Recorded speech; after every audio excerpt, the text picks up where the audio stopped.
Good morning बच्चों।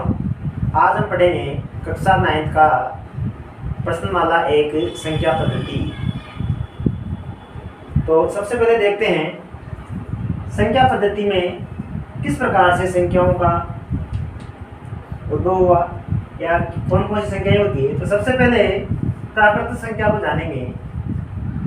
प्राकृत संख्या हमने पिछली कक्षाओं में पढ़ा है कि प्राकृत संख्या क्या होती है, कि सबसे पहले प्राकृत संख्याओं का निर्माण हुआ या इनकी खोज हुई तो कहाँ से हुई, एक से हुई। 1 2 3 4 5 6 इस प्रकार से अनंत तक इन संख्याओं को बोला जाता है प्राकृत संख्या। लेकिन इसके बाद जब इसमें कुछ आवश्यकता पड़ी तो उसके बाद इसमें जैसे 10 बनाने के लिए जीरो की आवश्यकता पड़ी तो उस जीरो को भी इसमें शामिल करना पड़ा। तो उस प्रकार की संख्याओं को बोला गया पूर्ण संख्याएं। पूर्ण संख्याएं, प्राकृत संख्याएं। तो वह हो गई 0 से 1 2 3 4 5 6 इस प्रकार से ये भी अनंत तक। तो दोनों संख्याओं में क्या अंतर हुआ? प्राकृत संख्याओं में तो 1 से अनंत तक संख्याएं हैं और पूर्ण संख्याओं में 0 और भी शामिल कर दी गई तो वो पूर्ण संख्या बन गई। इसमें यहाँ से यहाँ तक ये भी क्या है, एक यहाँ से तो प्राकृत संख्या है। प्राकृत संख्याओं में एक 0 और जोड़ दिया गया, इधर आगे बढ़ा दिया गया तो ये हो गई अपनी पूर्ण संख्याएं। उसके बाद आता है पूर्णांक। पूर्णांक क्या होते हैं कि जितने भी अंक होते हैं, पूर्णांक दो प्रकार के होते हैं, एक तो धनात्मक पूर्णांक,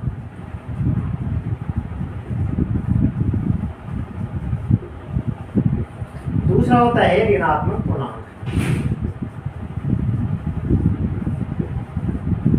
तो ये पूर्णांक भी प्राकृत संख्याओं में से ही निकले हैं। धनात्मक पूर्णांक वो होते हैं जो कि धन चिन्ह वाले हो या पॉजिटिव चिन्ह वाले हो, प्लस वाले चिन्ह हो, जैसे 1 2 3 5 जितने भी धन वाले हैं, कुछ भी आ सकता है यहाँ पे। तो ये सारे के सारे पूर्णांक क्या कहलाते हैं? धनात्मक पूर्णांक। इसी प्रकार ऋणात्मक पूर्णांक है, जैसा कि नाम से ही जाना जाता है। ऋणात्मक पूर्णांक का मतलब जिसका चिन्ह कौन सा हो? ऋण चिन्ह हो, माइनस चिन्ह हो। जैसे माइनस का 1 हुआ, माइनस का 3 हो गया, माइनस का 5 हो गया, माइनस का 7 हो गया, माइनस का 8 हो गया। इस प्रकार से जो भी माइनस वाली संख्याएं होती है वह संख्याएं क्या कहलाती है? ऋणात्मक पूर्णांक। तो धनात्मक पूर्णांक और ऋणात्मक पूर्णांक हो गए। आगे देखते हैं। इसके बाद आती है परिमेय संख्याएं।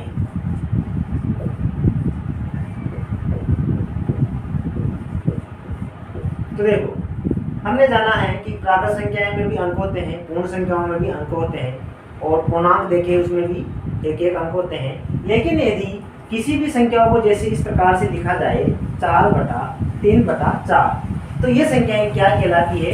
तो इन संख्याओं को नाम दिया गया परिमेय संख्या। तो परिमेय संख्या में जैसे अंश, तो ऊपर वाली संख्या को अंश बोलते हैं, ये आप पहले पढ़ चुके हो। नीचे वाली संख्या को हर बोलते हैं। तो इस प्रकार से ये कौन सा रूप हो गया? इसको बोलते हैं P/Q रूप, क्योंकि अंश को P मान लिया गया और Q को हर मान लिया गया। तो इस प्रकार से हर वाला रूप हो गया या P/Q रूप हो गया। क्योंकि अलग अलग संख्याएं होगी, जैसे ये तो एक उदाहरण है, 4/5/7 भी आ जाए, 9/2 भी आ जाए, 8/4 भी आ जाए, कुछ भी हो सकता है। तो इस प्रकार से इन संख्याओं को क्या बोला जाता है? P/Q रूप। इसमें शर्त क्या होती है? शर्त यह होती है कि जो नीचे का संख्या P क्या होता है? P तो 1 से लेके या 0 से 1 2 3 कुछ भी अनंत तक कितने भी अंक हो सकते हैं। और Q होता है जो 1 से लेकर 2 3 अनंत तक होता है। तो क्या अंतर हुआ? P में देखो, P में पूरी पूर्ण संख्याएं हो सकती है, लेकिन Q में केवल प्राकृत संख्याएं होती है। तो इसका मतलब क्या हुआ कि Q नॉट इक्वल 0, मतलब Q 0 नहीं होना चाहिए। समझ में आ गया? जैसे उदाहरण के तौर पे देते हैं कि 3/7 ये एक परिमेय संख्या है, लेकिन अगर 4/0 करें तो ये परिमेय संख्या नहीं है।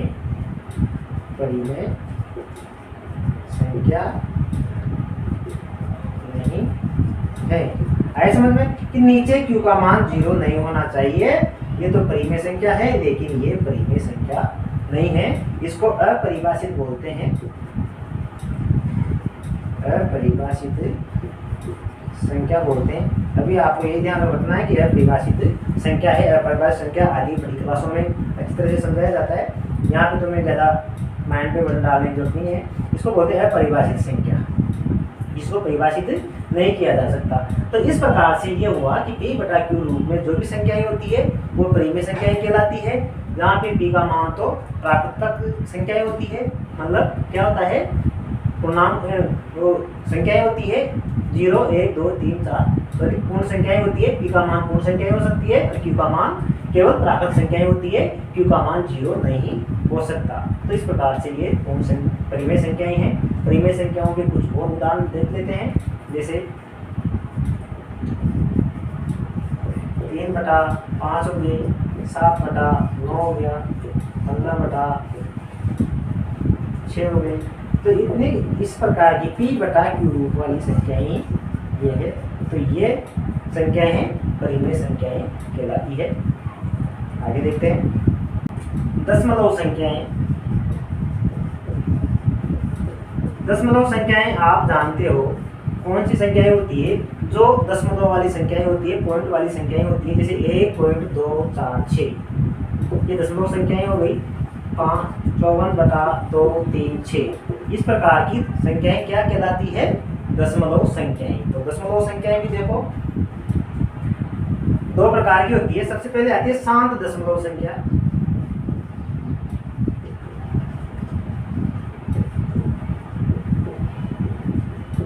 शांत दशमलव संख्या और दूसरी आती है अशांत दशमलव संख्या। अशांत दशमलव संख्या। तो देखते हैं क्या होता है, दोनों में कितना अंतर होता है। शांत दशमलव संख्या का मतलब होता है जैसे 1 में 2 का भाग लगाएंगे तो कितनी बार जाता है, 0.5 बार पूरी बार भाग चला जाता है। इसका मतलब ये शांत हो चुकी है। इसी प्रकार जैसे 4 में 5 का भाग लगाएंगे तो इसमें भी भाग लगाएंगे तो कितना आ जाएगा, 0.8, ये भी शांत हो गई। तो इस प्रकार की जितनी भी संख्याएं होती है वह शांत हो जाती है, तो वह संख्याएं क्या कहलाती है, शांत दशमलव संख्याएं। लेकिन ऐसी संख्याएं जिनमें भाग जाता ही जाता है, मतलब चला ही जाता है बार बार, जैसे 1 में 3 का भाग लगाएंगे तो कितना आता है, लगा के देखते हैं।